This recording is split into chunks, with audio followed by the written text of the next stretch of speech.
1440. Good morning. It's Tuesday, June 2nd. We're covering police protests across the country, the toll of the coronavirus on nursing homes, and the oldest fossil of a land animal. Need to know. Police protests enter seventh night. Cities across the U.S. were once again seized by protests sparked by the death of George Floyd, a black man who died last week while being taken into custody by blah, blah, blah. Following a weekend of largely peaceful daytime demonstrations that gave way to overnight violence, dozens of cities implemented curfews with the National Guard activated in 23 states. President Trump urged governors to crack down on violent protesters, audio of the call here, and in evening remarks said he would deploy federal forces if cities failed to quell unrest. In Washington, D.C., where fires flared in front of the White House Sunday, curfew was dropped to 7 p.m. Police used tear gas and rubber bullets to clear out Lafayette Park, which sits just north of the White House, before the president briefly walked across the park to St. John's Church. In Louisville, the police chief was fired after the mayor learned officers involved in a deadly shooting amid protests in the city failed to activate their body cameras. In Las Vegas, an officer is in critical condition after being shot in the head, while looting and vandalism was reported in New York, Chicago, Los Angeles, and elsewhere.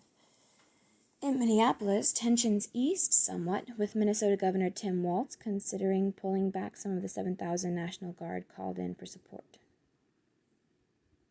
Because that's what the problem was, huh? That was the big problem. Separately, an independent autopsy found Floyd died of asphyxiation due to chest and back compression. Of course it did. The findings conflict with a preliminary report from the county medical examiner, which did not conclude asphyxiation was the primary cause of death, but rather the way Floyd was restrained was a contributing factor. However, the medical examiner also ruled Floyd's death a homicide. Amid the chaos, misinformation has run rampant, including a doctored shot from the television series Designated Survivor that took off on social media. Nursing home toll. The impact of the coronavirus on the nation's nursing homes began to come into view yesterday as preliminary data showed an estimated 26,000 deaths and 60,000 cases among residents. The number represents data from 80% of the country's long-term care facilities. Many states with higher death rates were yet to submit data. At least 450 deaths and more than 34,000 cases were reported among staff, reflecting the toll on both the elderly and those assisting them.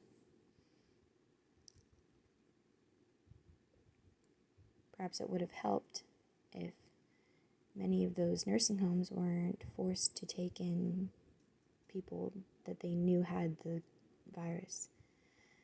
Separately, a team of researchers found that limited community transmission of the virus began as early as mid-January in the U.S., following an infection brought from China and from multiple separate carriers from Europe.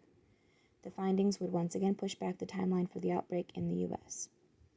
The U.S. has reported 1.8 million cases with 105,147 deaths as of this morning. Deaths rose less than 1% since yesterday morning. See the moving 3-day average here. Have more questions? Check out our expert-curated coronavirus resource page. Biden looks to clinch nomination. 8 states and Washington, D.C. hold primary elections today. I thought Washington, D.C. I thought that if you lived in Washington, D.C., you couldn't vote. When did that change? 8 states and Washington, D.C. hold primary elections today, the biggest day of voting since the pandemic began in early March. Presumptive Democratic nominee Joe Biden may formally clinch the nomination, though he would need to win roughly 90% of the 479 delegates up for grabs. Supporters of Senator Bernie Sanders have continued to cast ballots for the former candidate, hoping to increase his influence at the party's convention. Browns in, Patriots out. Ryan Clark is more confident in Baker Mayfield leading Cleveland to the playoffs than Jarrett Stidham delivering for New England. A number of key congressional primaries will also be contested. GOP pariah Steve King faces the fight of his political life, with mainstream Republicans backing challenger Randy Feenstra. In New Mexico, former CIA operative Valerie Plame aims to replace outgoing Representative Ben Ray Lujan, who in turn seeks to replace outgoing Senator Tom Udall. Okay, rundown of the races here. Water bottles are the new black from Lively. How do you go from recycling bin to runway? With Lively, of course. Meet Lively's first ever eco-friendly swim series that's making a splash in the right direction. The outer fabric of their sustainable swimsuits is made out of 80% recycled polyester, maintaining high style and ultimate comfort while helping to protect the planet. The innovative fiber is made from various plastics that fill our landfills, such as recycled plastic bottles and other pre-consumer plastic waste. So make your splash sustainable today. Use code 1440 at checkout to get 10% off your first purchase at Lively. Please support our sponsors. In the know. Sports, entertainment, and culture. MLB Players Association proposes modified 2020 season including 114-game regular season and option for players to opt out. National Women's Soccer League announces draw for 2020 Challenge Cup tournament to begin June 27th. Who cares? Music industry to observe Blackout Tuesday today and will halt business activity in response to the death of George Floyd. So go out and pirate all that music today. Pat Dye, former Auburn University head football coach and College Football Hall of Famer, dies at 80. Science and technology. Pharma giant Eli Lilly begins human trials for the first medicine designed specifically to treat COVID-19. Treatment relies on human-made antibodies. Oldest known fossil of a land animal discovered in Scotland. The millipede-like animal lived 425 million years ago and was found in the same region as the oldest known stemmed plants. New theory suggests stationary black holes should have at least one light ring where the gravitational field is so strong it bends light into a circular orbit. How are they going to prove that? Business and markets. Facebook employees participate in virtual walkout over the company's inaction on recent President Trump posts. Virtual walkout. So everybody was working from home and they just stopped working? Okay. Fucking Facebook employees, bunch of fucking babies. Retailer Pier 1 Imports to cease operations and liquidate. Will close approximately 500 stores by October. Isn't that old news by now? U.S. manufacturing activity picks up in May after falling to 11-year low in April, an encouraging sign of economic recovery in the sector. Good. Politics and world affairs. Spain records 0 daily coronavirus deaths for the first time since March. Moscow begins reopening as President Vladimir Putin rescheduled referendum allowing him to stay in power for July 1st. Hong Kong officials ban annual vigil remembering those killed in China's Tiananmen Square massacre for first time in 30 years. Damn. Supreme Court upholds decision allowing Puerto Rico's Financial Oversight and Debt Management Board to be independently appointed. Avoids requirement of having board members confirmed by the Senate. Okay.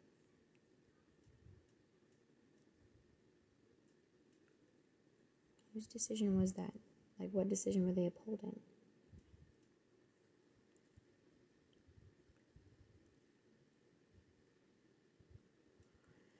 In depth. The riots of 1968 from the National Archive. Sparked by the assassination of Martin Luther King Jr. and fueled by opposition to the Vietnam War, 1968 is considered one of the most tumultuous years in U.S. history. Through photos, see how its legacy shaped 6 American cities. Probably for the worst. Like a burning theater from Vanity Fair, the precipitous and abrupt drop in demand left the oil market in a mind-bending position in mid-April, with buyers paying to have others take oil off their hands for lack of storage. Here's an inside account of the day oil futures went negative. That's okay.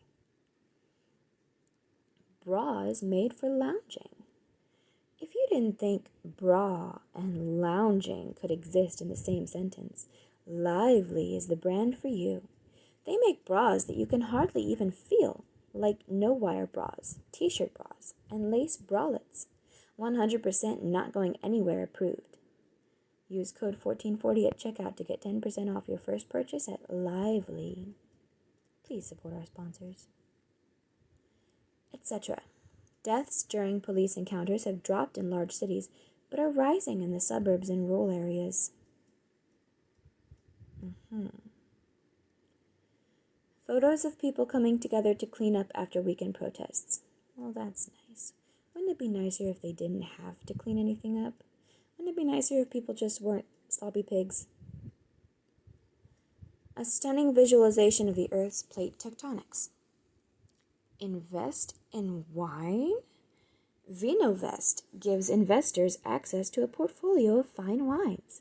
Their 100 index has achieved strong positive 5.2% growth yearly to date versus S&P negative 7.29%, with low market correlation and industry returns that beat the S&P 500 over the last 20 years. Invest with Vinovest today. Tesla Autopilot fails to recognize an overturned truck with video. How lockdowns have destroyed our internal clocks. How Hollywood gets the ocean wrong, according to a marine biologist. I'm a little curious. A marine biologist talks about what Hollywood gets wrong about the ocean. An expert chats Finding Nemo and the movies about the deep that are somehow less realistic than the Pixar film about talking fish. Okay. 2020 summer blockbuster season has been put on hold because of the pandemic, but that doesn't mean we can't celebrate the movies from the past that we flocked out for the sun and into air conditioning flocked out of the sun and into air conditioning for. Welcome to The Ringer's return to summer blockbuster season, where we'll feature different summer classics each week. When Hollywood goes out to sea, it's usually to accomplish one of two things: evoke fear or create a feeling of adventure.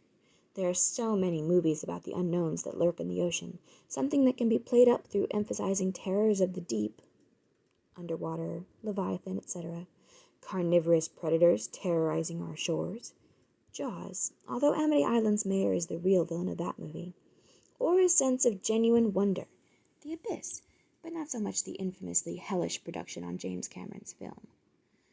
Other times, ocean movies focus on the elements that bring someone to their absolute limit, all is lost, or on somebody who is stranded in the open ocean, open water, to create more of a philosophical, existential thrill.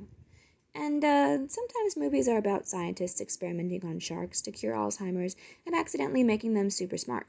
Deep Blue Sea forever. The catalog of great ocean cinema is as engrossing as it is varied, and if half of this stuff actually happened, most people wouldn't dare step foot in the water again.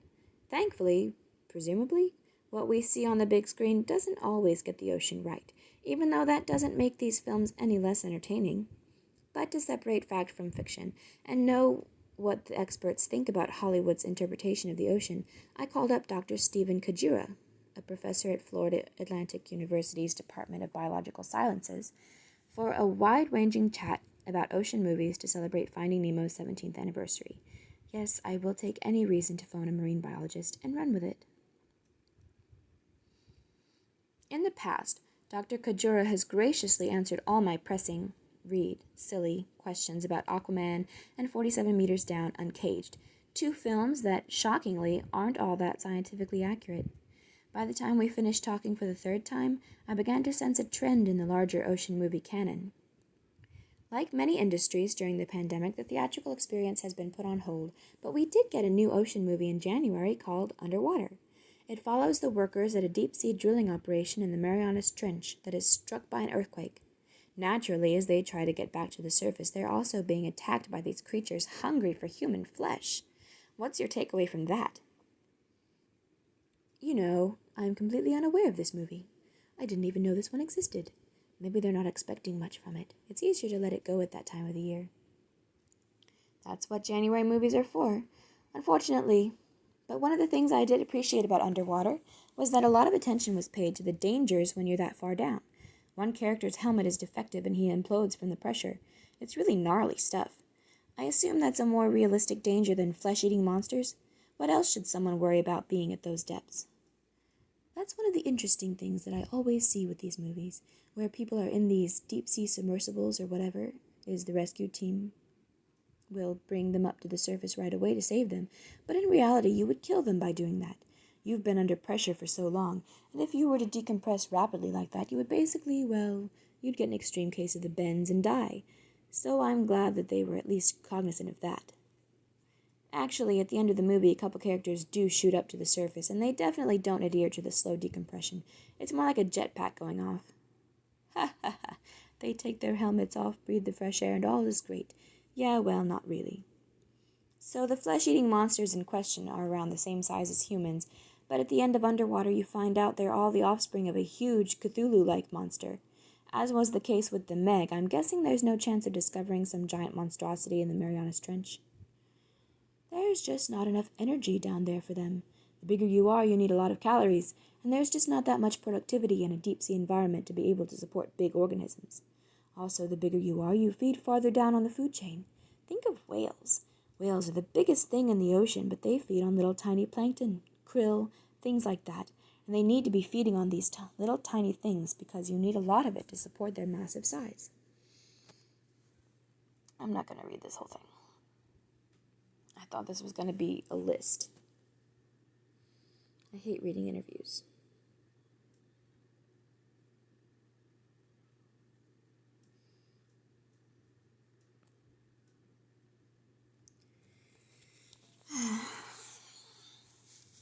Mom and daughter overachieve with sidewalk chalk drawings. What it's like to be fired over Zoom.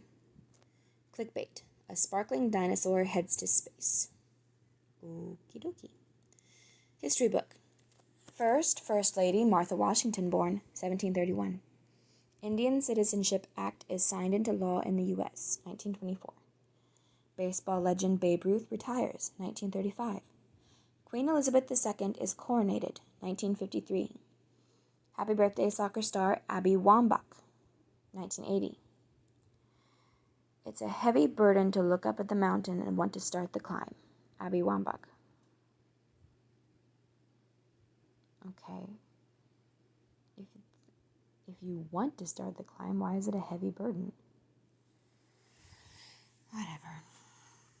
That's all for today. Thank you very much.